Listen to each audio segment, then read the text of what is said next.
Hello, hello, hello. It's your girl, Camille B, the HR counselor. I am super excited to have Miss Jasmine Primm. She is Director of HR and what? DEIB, which is great because that is what we're going to talk about today. Why DEIB is important. So, Jasmine, tell me, why is it important? Why? I think other than, both of us being a double minority, being women and women of color, I think that's super important. But I think the bigger factor is when we look at the world that we live in, it's really shifting. And, you know, while I think it can cause some fear in some people, most of what we considered a minority is now a majority in our population. So, and as we continue to grow, as this country gets larger, as races continue to intermix, everyone will become, there won't be a minority and a majority anymore. And I think while that can be fearful to some people, I think it's something that we have to embrace. And I think DEIB is really how we do it from a corporate standpoint. Absolutely. And I'm glad you said that too about the mixing and us both being minorities. I'm like a minority. I'm a female. I'm a woman. My family is African, of African descent, but also Latin descent too. So it's that combination of the Afro and the Latina world and being a woman. So you are so, so accurate and spot on. The world that we live in is changing. And I think it's actually changing for the better. Me being an Xer, I know what it was like when I first started in the workforce. So I'm going to take it that you may not be an Xer. So what's it been like for you since you've come in and you're working in HR and you're seeing all of this change? What has it been like for you? And where do you see the future of people working in our space in the next 5 to 10 years? Where do you see us going? So for me, I think kind of coming in from the DEIB aspect, it's been, I really, just to be fully transparent, this is really, I think, heavy work to do. I think maybe it's a little bit easier when you're not a minority, but I think when it's the world that you live in and operate in on a daily basis, whether you're on the clock or not, and then you also do it as your job, it can be really emotional. And sometimes you have to check, how empathetic am I being with the person that I'm helping? Is it because like I identify, or is it because this is the right thing to do as an organization? So I definitely think the work has been heavy. I think, despite, I think there are some thoughts that DEIB is a trend and that it's something that will disappear over time.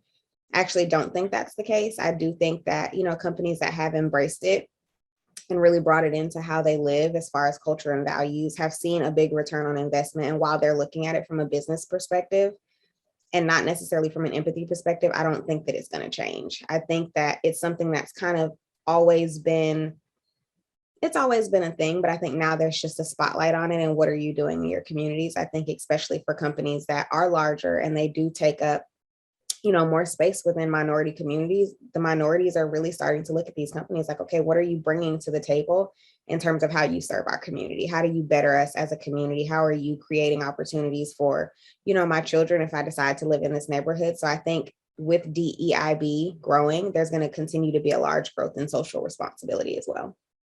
Absolutely. And I'm glad you said that too, because for me, I know when it first started, when I first kind of entered into HR a couple years ago, like over 2 decades, I felt like that about DEIB. At first it was just DNI. I did feel that it was just the in thing, what's hot now.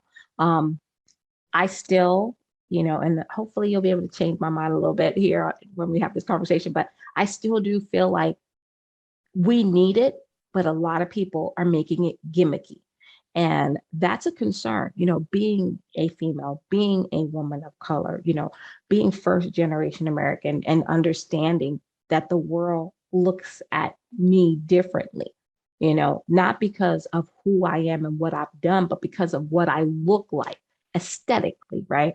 So what do you think? We have the D, we have the E, we have the I and the B, but let's talk about that E piece.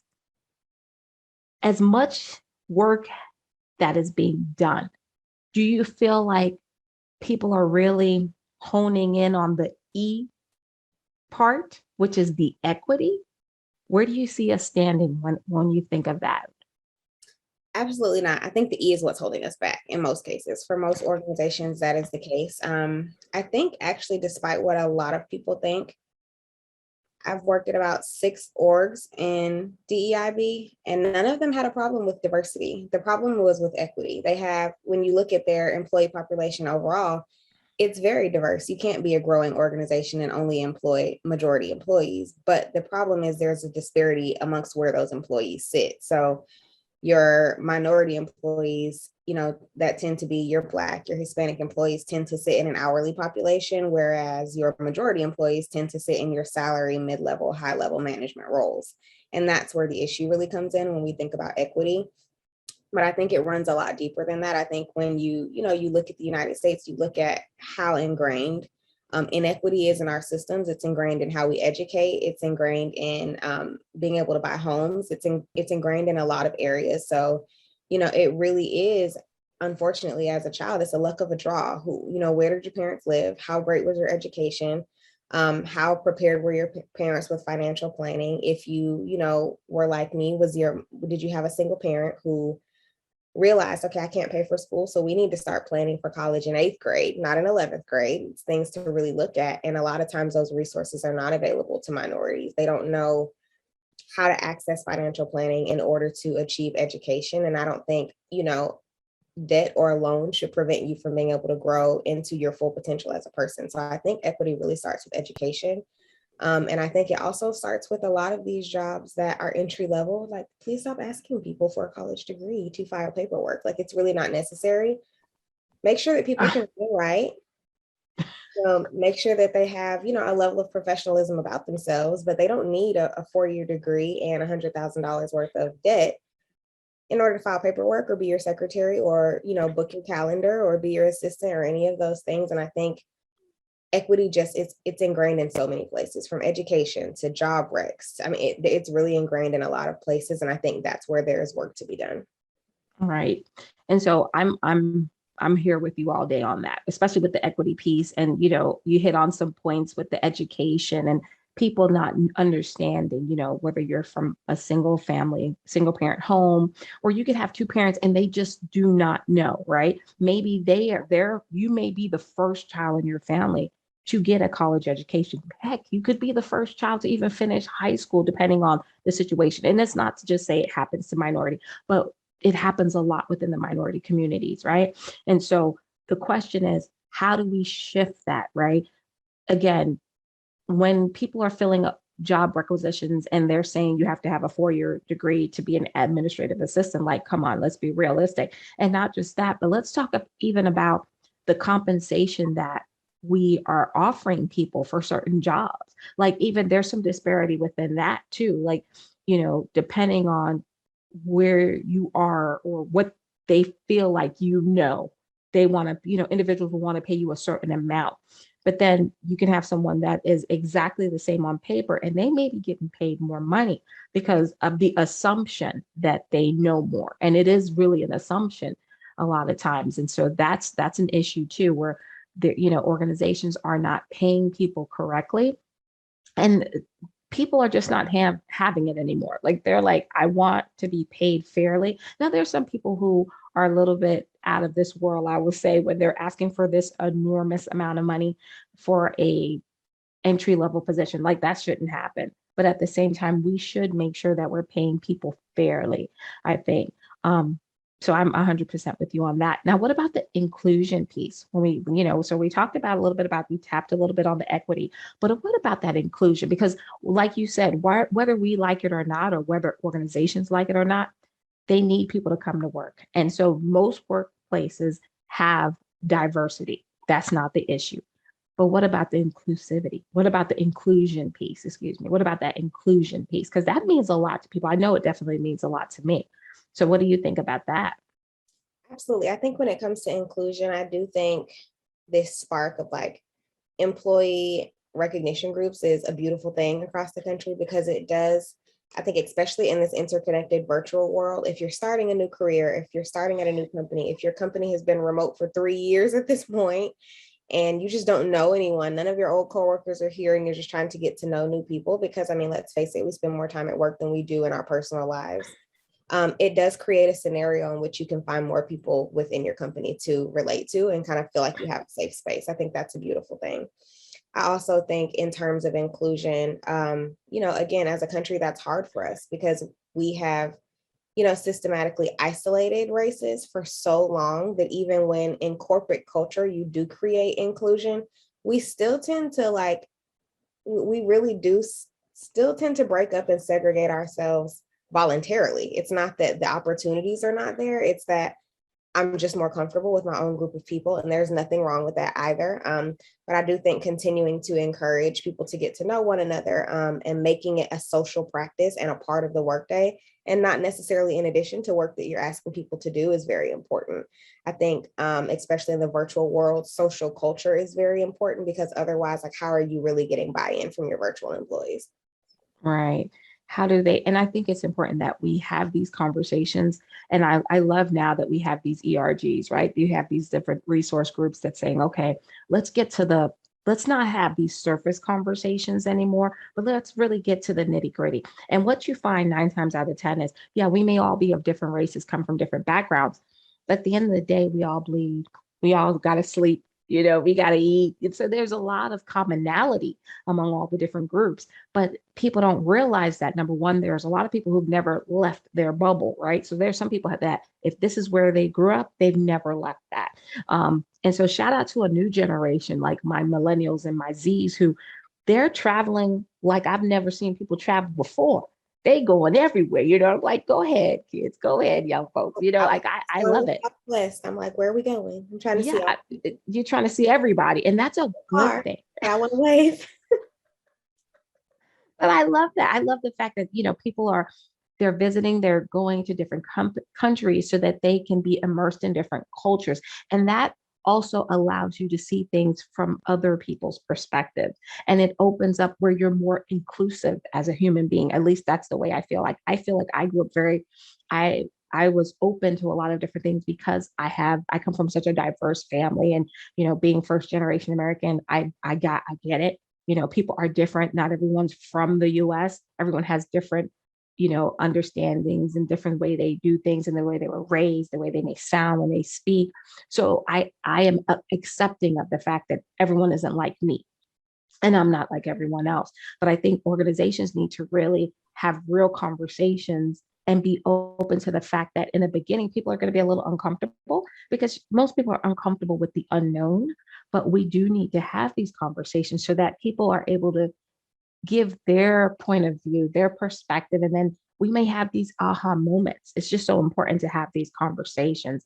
But then let's tap on the B, the belonging of it all. Like, how do you feel that's going? Now that we're 2022, and I would say for the last 2 to 3 years, we have been heavy in this DEIB space. Absolutely. I think the B has so much to do with the job market right now. I think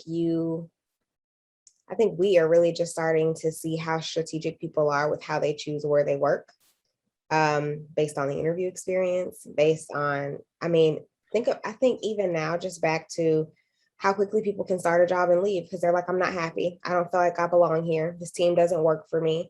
And it is it's an employee field right now. You can pretty much, now is the time to find the job of your dreams because there is opening. Okay. There's an opening. You better go find that job now because that will probably shift very quickly. But when you don't feel like you belong somewhere where you spend all of your time, like the shift is instant now. I feel like everyone is in the mindset now that I can have exactly what I want in the workplace and I can continue to look until I find that. And I think as as a HR business partner, like we have to understand that and understand that that is now a really strong dynamic and part of our job. What does the onboarding experience look like?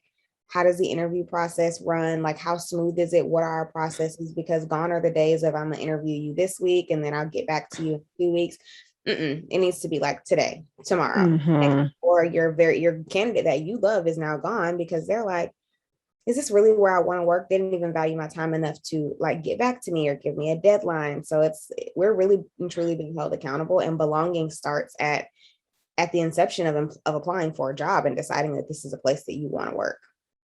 I can't. I love it because I know what it's like to like work in a place and you don't feel happy, right? Like you just don't feel like this is where you should be.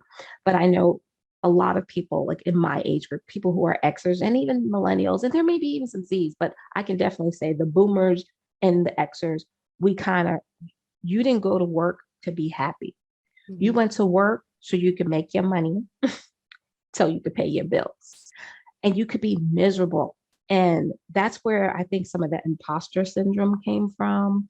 You got to go along to get along, that type of situation. And so, shout out to the new generation that they understand that their mental is just as important as their physical and their monetary. Like, yes, they know they need to make money, but if they're not in a good mental space, then they can't be a successful employee. And so I am so proud of the generation that has come after me, because I know what it's like to be unhappy, but still feel like you don't have a voice, like you can't say anything, or go on an interview and the recruiters kind of dismiss it. Not kind of, they are very dismissive, because I remember recruiters would be like, and then if you call like to ask like where are you sitting in the pipeline, like how's things going, they would act like you were bothering them sometimes. Like they have so much recs to fill, they just don't have the time to talk to you. And it's like, what? They don't have So the time to talk to the people that allow them to do their do job. their job, absolutely. So now gone are those days. People are like, I have spoken to a recruiter where someone called me about an opportunity, and this was like maybe a year or two ago. And I was like, I don't like the recruiter's vibe. Yeah. The company could have been amazing, but it was the way the recruiter, the way they handled me. And I was just like, Yeah. I'm not doing this. Like, I have a job, number one. I had a job at the time. And I don't have to put up with this. You called me, I didn't call you. So I really think it's the beginning. Like the first, as soon as you make that phone call to a candidate, that's when I take that back. When a person goes to apply, let's stop hiding what we're paying people. Cause that's what, to me, and a lot of, you see some states, the laws are changing. They're like, you need to disclose. What's the secret? We're You're wasting each other's wasting, time. we're wasting each other. It's like we're dating. Let me know what you're about. It's not even, it's not even that you're wasting the applicant's time. As a company, you're wasting your time. Time. Absolutely. And I understand, I can understand why it's been hidden for so long, because we're afraid to put really hard boundaries on pay. Because Right. okay, well, maybe this job rec, the comp is going to be 60 to 80,000, but we don't want to say if we found the right candidate, we go up to 85. Right. So Right. we're putting hard boundaries on. We're like, okay, I don't want to turn someone away. If they want 85, we interview them and it's great. And we have that wiggle room. But I still think like a pay range is important. And we just have to be really, really, really, really strategic about what we're putting it for. Even if you're going to range, let's say as a company, you don't range every rec, but you range by tier. Our management roles pay from this to this. Okay, that's a $60,000 range. That's a lot of wiggle room for you as a business. And it gives an applicant, a really good understanding of where you sit.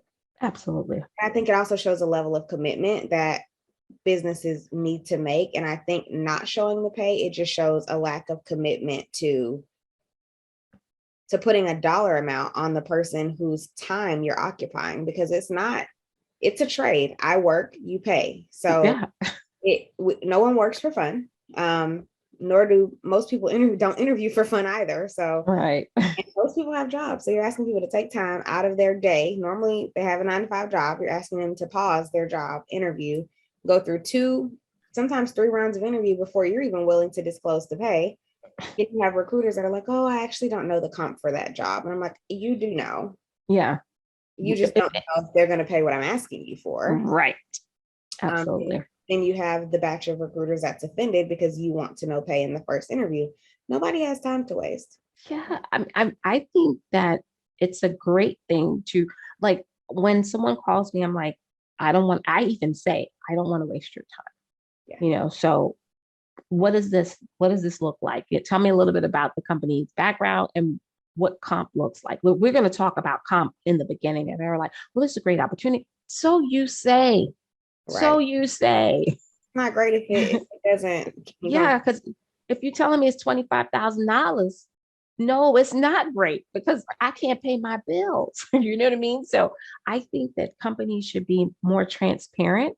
Yeah. For me, the transparency is huge, because usually when there's a lot of like a lot of curtains, a lot of secrecy. When you get into that company, that's usually the way they operate. That's been my experience. When it's so hard to get someone to answer. And when you're the recruiter and you're telling me you don't know, yeah, okay. I know better than that. You have to know the pay ranges. And I don't understand why it should be a secret. I do know, especially in our field, sometimes they don't want us to know because then they feel like we'll know what other HR people make. But Mhm. so what? I've worked We at companies. So and at what? the end of the day, whether you tell me or not, I can find out. It's a simple conversation. I also think like we have to get out of the practice of having so many secrets. Secrets. Every I'm sure every employer's OHI last year said poor communication. Like my company doesn't communicate with me. They don't tell me anything, or they tell me last minute. They don't give me enough notice. They don't tell me in advance. Like we tend to hold the cards, and that's not a good practice, and it doesn't feel good to employees. And I don't think that most employers realize it because HR is the front line to deal with and mitigate all those issues. So we kind of deal with it and we isolate the issue and we calm it down and we make it okay. But if there was no front line, if there were no HR business partners, I mean, thank God for HR generalists and our HR admins and coordinators, because they really bear the brunt of employee frustration when we think about it. And when I Right. think about pay even more, I think most companies that hire people are for profit, and I don't think that a lot of times they calculate in to their profit what a living wage looks like for your employees. So you have employees that stop showing up, or they have no accountability, or they're not loyal to you, and it's because you don't provide a living wage. There's not enough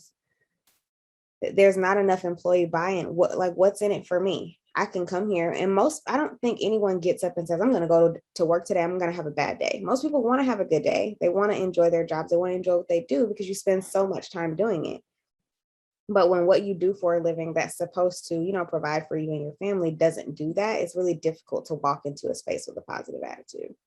Absolutely. Because you know that first of all, that has to be frustrating for our employees, right? Because they're sitting there, they're giving us 8, 9, 10 hours of their day, and they may not at the end of the month have been compensated enough to pay all their bills. Right. So there's going to be a level of people are going to start feeling a type of way, right? Because there's some frustration now because I've been sitting here working for you, making your company, because now they're starting to they're feeling sitting here working for you, making your company all this money. I can't do so and so for Joey. I can't even buy my kids this. My kid needs braces. They need glasses. I could barely even pay my car note after I pay my mortgage or my rent. That, now there's these feelings because they've given us or organization so much of their time that Right. they have nothing left for themselves, and they're looking at their check like, I don't even know why I go through this. And then Right. they may have not the nicest of manager, not the greatest of leader, and they have to deal with that too. So organizations really need to start thinking about, we talk about human capital, people, we have these employees and these employees make us money. We also need to realize that these employees need to make money too, Right. because they have families to take care of. Even if they are just themselves, they are their own family and they need to be able to take care of themselves. And when you take care of, you look at larger organizations like your Facebooks and stuff like that, they're known for paying their employees pretty decently. And guess what? They have tenured employees, because I don't care what anybody says, when you take care of your employees, they are going to take care of you. Even when they don't want to come to work, they're going to come in. I was an employee like that where I loved my manager. My first HR job, I didn't care. I could be sick, half past dead. I'm coming in there because I adored my leader. And And I never wanted to let her down. And at the end of the day, people work for people, despite what businesses Absolutely. think. The business can Absolutely. do it, but people work for people.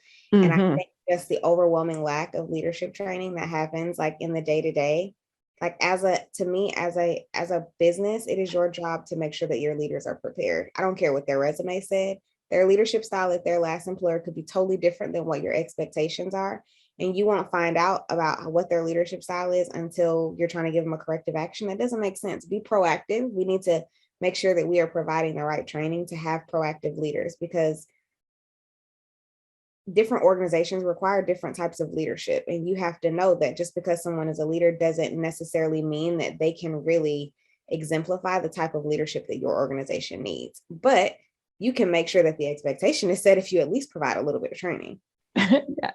Yes. I'm all for training. And that's, especially sitting in an ER space, which I love employee relations, but it's frustrating because a lot of the concerns, even the employee, performance is performance, but even that could be a part of coaching. The leader could coach that employee to do a better job. Now, if they don't take responsibility, because in the end of the day, they have to do the work, but you can motivate. I have seen some of the worst employees have some of the best leaders who lit that fire under them and they wanted to do a better job because of the manager they had, because of the leaders that they had. So they were like, I'm going to do this. And the manager worked with them. They got their buy-in, so to speak. And that's what we need to do with our leaders too. And even from a DEIB perspective too, I think sometimes people come into organizations and it's hard to get comfortable or feel like this is going to be my last employer because they start to look around and they start looking at all the people in the C suites and they're like, I don't see anybody that looks like me. Yeah. And it's like, okay. And, historically, it has been like this for many, many, many, many, many of years, right? But there's a new feeling in the air. It's a buzz right now. And people are just like, no, this is Yeah. not okay. Because you can't tell me that we can't find anyone of various different, because we have a smorgasbord of minorities, right? And there's no one that has a specific talent, a skill set. And that's where some of the frustration comes from too. And sometimes it's difficult because employees, they come in and they're super excited, but they don't feel like they're being heard or understood because they're the only one. And I've worked at many places where I've been the one, Yeah. And the only one. I think when you are an org and, your upper leadership team doesn't reflect what you are stating are your goals as a company, I think that that's okay. But I think that if you're going to make a bold statement and say I want to lead through diversity, now I understand that you're not going to necessarily create another C-suite role to improve diversity. Nor will Absolutely we not. want you to do that. We don't We want don't you want you to do that. to. But what you can do is make yourself more accessible to your minority population so that it just doesn't always seem like you're behind these glass doors and you're untouchable. Like, take the time. I can't tell you how many times I've worked with, an executive or a C-suite level or a vice president executive. And when they take the time to acknowledge people that are, 7 or 8 tiers below them, it might be someone that's hourly, but you worked with that manager and they're like, hey, this idea actually came from a frontline employee. When they just take the moment to reach out to that person and say, thank you for the hard work that you do, that makes their day. Like, to know that someone in that glass box has acknowledged them as an individual and acknowledged their contribution to the company, especially when it comes to like companies that hold proprietary information. So this is my idea. I'm helping to advance you. I don't get any more for doing this. It's my job. Right. Like, I benefit you this amount of money and I don't get anything for it. I'm just supposed to just kind of hang out here. And I think rewards and recognition from top to bottom is very important. Very, very, very important. So where do you think we're going to in the next, because 2020 to 2022, and it's only January, but it feels like it's months into 2022 already. But where do you see DEIB in the next year, 2 years? Where do you see it? Because we know it's important. We know we need it. And it can't just be a fly by night thing that we just throw these letters together. Where do you see it come 23, 24? Honestly, I feel like I'm hoping to see it in a cultural shift, in a grassroots movement at larger organizations. That's really where I'm hoping to see it happen. And I think it needs to happen from a culture perspective. Like, it needs to be everyone get on board or get off the ship, or it needs to be a full reset. And then it also needs to really show itself in social engagement. I think more so now than ever, we are really lacking in understanding of where our employees need help. And a lot of times we have employees that are amazing. I mean, we're giving them 5-star reviews in January 2022, but we don't understand that they're struggling. It could be it could be childcare, it could be mental health, it could be death in the family. And we don't acknowledge that human capital starts with human, like we're still people and we're individuals, and we have created this monster within these corporations where we expect our employees to be perfect and never have an off day. And I think while there are leaders out there that are more empathetic and they understand, I think that we have really got to get back to a place where we're leading from empathy and assuming the best in our people, and not just automatically assuming that, every employee is lazy, or they're trying to get over on you, or they're violating rules, or they're making excuses, because that's not the majority. I think more so now than ever, people are really going through a lot. Some people are carrying their entire household because they now have a spouse that can't work, or they can't afford childcare, or the daycare is open this week and closed next week and open next week. So someone's lost their job because someone has to, there are a lot of different dynamics that are at play right now, that I think we have to really understand and start to create flexible workspaces where that creates more inclusion. Being a flexible employer creates even more inclusion than anything right now. And your social engagement in the communities that you operate in is even more important. Absolutely. And, because historically, you know, that has been an issue where I've worked at so many places where they have a huge minority workforce. But because of childcare and things like that, I've seen so many employees lose their job, and they were great employees. And so we have all these organizations, and I'm starting to see companies get on the bandwagon a few years ago where they had like childcare and they would help you pay for childcare, or they had childcare services inside the facilities. Like when I saw that, and this is a good like almost 10 years ago when that started up, but but look how long it was, and still you barely see that. But for those organizations, they were pioneers, they were forward thinkers. I think that's what we need to do. There are so many individuals from various different backgrounds, regardless of even being if they're a POC, a person of color or not, but various backgrounds that they just need an opportunity.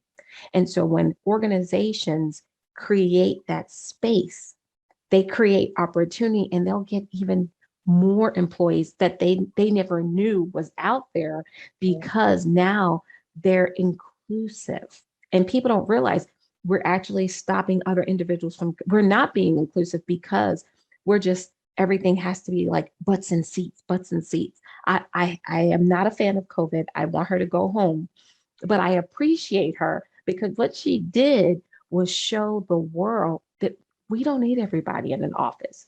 People trust your employees. That's number one. Like there was never really a trust between employee and employer. It was, if I can't see you, that means you're not doing your work. Right. I'm a grown woman. And He's a grown man. And big shout out to all of the employers who made a really hard decision to say either I'm not going to make you come back, because we went through 2.5 years of COVID and we still hit record numbers in performance, so I can reward you and let you really have flex time.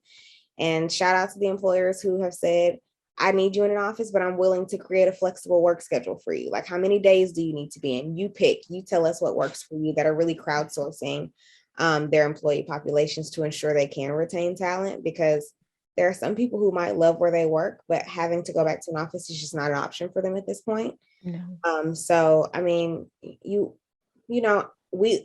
live on both sides of the coin. We are definitely here to support the organization, but at the same time, we hear the stories and we deal with the people, and we know their circumstances and their situations. And, we hear things that they won't even tell their leaders. And I think that it's really important that we really acknowledge that and understand what the shift looks like. And as an employer, we start to evaluate what is the value add that you're providing for your employees, what makes them work harder. Because I don't know about you, I work more than 40 hours from home, but I don't do it because I'm just doing it. I do it because my work is actually more accessible to me and I can do it in a time frame that works best for me.